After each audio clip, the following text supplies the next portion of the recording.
existe parece que tiene una causa anterior. Pero, y este es el punto interesante, no podemos irnos hacia una serie infinita de causas hacia atrás, porque llegaríamos como al absurdo o a lo irreal. Nunca pararíamos. Si A viene de B y B de C y C de D y D de E, y eso se llega hasta el infinito, se llega al absurdo, porque entonces no hay un comienzo. Por lo tanto, tiene que haber una primera causa incausada, una primera causa que siempre ha existido. A esa causa incausada y primera le llamamos Dios. A veces los niños dicen, bueno, pero ¿a Dios quién lo hizo? No, nadie lo hizo. Precisamente es el que siempre ha existido, el que ha hecho todo lo demás. La primera causa incausada, para no caer en el absurdo. Es un paréntesis, aquí estamos hablando con la razón, pero nos puede servir un dato que aparece en la revelación, Dios que habla, Dios que se manifiesta en el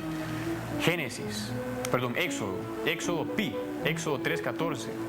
La revelación, cuando Dios le da el nombre a Moisés, Moisés le dice, y si me preguntan quién eres, ¿qué les diré?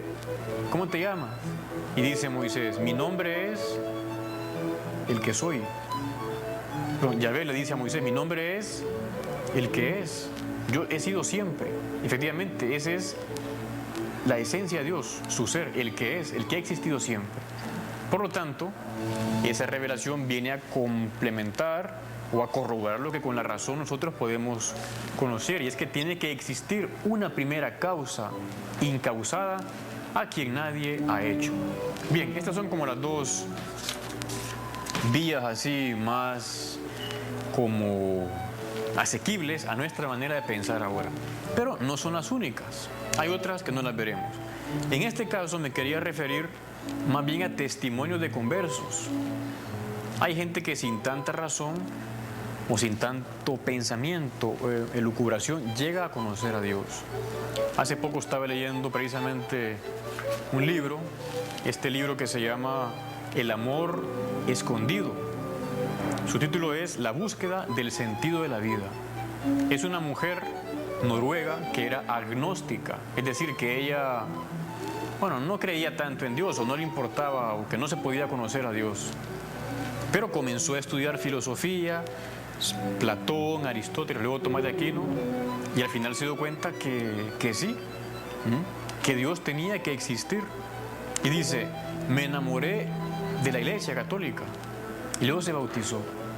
Y después comentaba de otra amiga que de atea había pasado a creer, y dijo, ¿por qué te creís? ¿Por qué has creído? Porque me enamoré, comencé a sentir. A veces va por ahí, por el corazón. Hace unos 3 siglos existió un matemático físico muy importante llamado Blaise Pascal. Pascal vivió precisamente después o en la época del racionalismo de Descartes. Pascal decía, el corazón tiene sus razones que la razón no llega a comprender. No todo es razón. Si solo vamos con la razón, caemos en una enfermedad que se llama racionalismo. Es decir, solo es verdad lo que yo verifico con mi razón. Falso. Ya vimos que muchas cosas las utilizamos porque son de fe humana. Y también hace referencia a la fe divina. Es una enfermedad del racionalismo. Otra enfermedad es el fideísmo. El no querer usar la razón para buscar la verdad. La buscamos con la fe y la razón. Y a veces los caminos que llevan a las conversiones son varios. Otro que me quería referir es de un pensador francés, ya citado antes, André Froissart. Él nació en un pueblo de Francia donde no había iglesia católica. Lo que había era un templo protestante y una sinagoga judía. Y su papá era el primer secretario general del Partido Comunista en Francia. Y él creció siendo ateo. Y un día entró a una iglesia católica y dice, entré siendo ateo y salí siendo católico, apostólico y romano. Pues ahí tuvo como una iluminación y creyó. O sea, la gente al final cree por distintos motivos o distintas maneras. Otro caso muy interesante es de un médico de Estados Unidos, un médico que él se dedicaba a hacer abortos, el doctor Bernard Nathanson. Y Nathanson, él llegó a estar involucrado en más de 75,000 abortos, no 5,000, 75,000 abortos. Hasta que un día vio un video, un ultrasonido de un aborto y veía cómo el feto se intentaba quitar para que no lo mataran. Al final lo mataron. Entonces él se dio cuenta que no podía seguir en eso y se hizo pro vida, pero seguía siendo ateo. Lo que sucedió fue que con el paso del tiempo no aguantaba ya el peso de su conciencia de todos los crímenes que había hecho.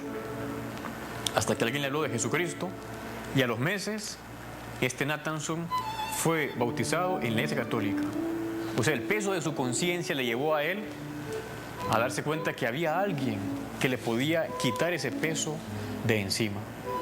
Para terminar, me refiero a otro caso de conversión muy bonita, que es el de Agustín de Hipona. Agustín de Hipona era un hombre que nació en una familia. Su mamá era cristiana, su papá no le bautizaron, y él, una vida un poco así licenciosa y de lujuria, hasta tuvo un hijo fuera del matrimonio, pero comenzó a sentir esa vaciedad, comenzó a sentir que su vida no tenía sentido, y entonces buscó la verdad. Estuvo en varias sectas, grupos que intentaban conocer la verdad, hasta que al final la encontró y fue bautizado católico. Y al final le decía, en uno de sus escritos llamado Las Confesiones, le decía a Dios: tarde te amé, hermosura soberana, tarde te amé. Te buscaba afuera y tú estabas dentro de mí. Me lanzaba hacia esas cosas bellas que tú has creado, pero yo no estaba contigo. Brillaste, resplandeciste y curaste mi ceguera. Gritaste, clamaste y curaste mi sordera. Aspiraste tu perfume y lo aspiré, y ahora te anhelo, ahora te deseo. Este hombre también se fue enamorando de Dios. Vemos, por tanto, que hay muchas maneras y modos para llegar al conocimiento de Dios. Pasamos finalmente al último de estos capítulos, que es el ateísmo. Nada más unos breves minutos. Es verdad, hay personas ateas. Se han hecho estudios y se ha descubierto que no ha existido nunca un pueblo que sea ateo. Todos los pueblos han creído en Dios o en dioses, pero sí hay algunas personas individuales que son o han sido ateas. ¿Y por qué se da el ateísmo? Recuerdo lo que vimos al inicio del programa. Decíamos que nuestras facultades son voluntad e inteligencia. Inteligencia para la verdad, voluntad para el bien. El tema de creer en Dios no solo es creer en Él, sino también hacer su voluntad. Y hay gente que no cree en Dios porque no está dispuesta a cambiar de vida, no está dispuesta a cambiar su voluntad, a hacer lo que sabe que Dios le pide que haga, y por eso hay gente que se cierra. Otra causa puede ser el mal ejemplo que damos o que dan algunos creyentes o cristianos, que no son coherentes con sus creencias, con su fe, y entonces los ateos pueden decir: todo esto es mentira, todo esto es pura ilusión, por el mal ejemplo. ¿Qué responsabilidad tenemos de dar nosotros un buen ejemplo? Y quizá un último motivo que a muchos les lleva a no creer en Dios es el tema del mal. Si Dios es bueno y existe, ¿por qué existe el mal? ¿Por qué se muere gente cuando son niños? ¿Por qué hay accidentes? ¿Por qué hay...? Dedicaremos un programa a este tema.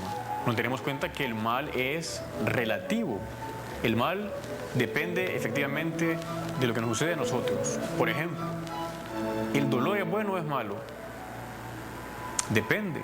Si a uno le duele aquí cerca del estómago y suele ir al médico, se da cuenta que tenía quizás una apendicitis y eso le ayuda para que le operen y le curen.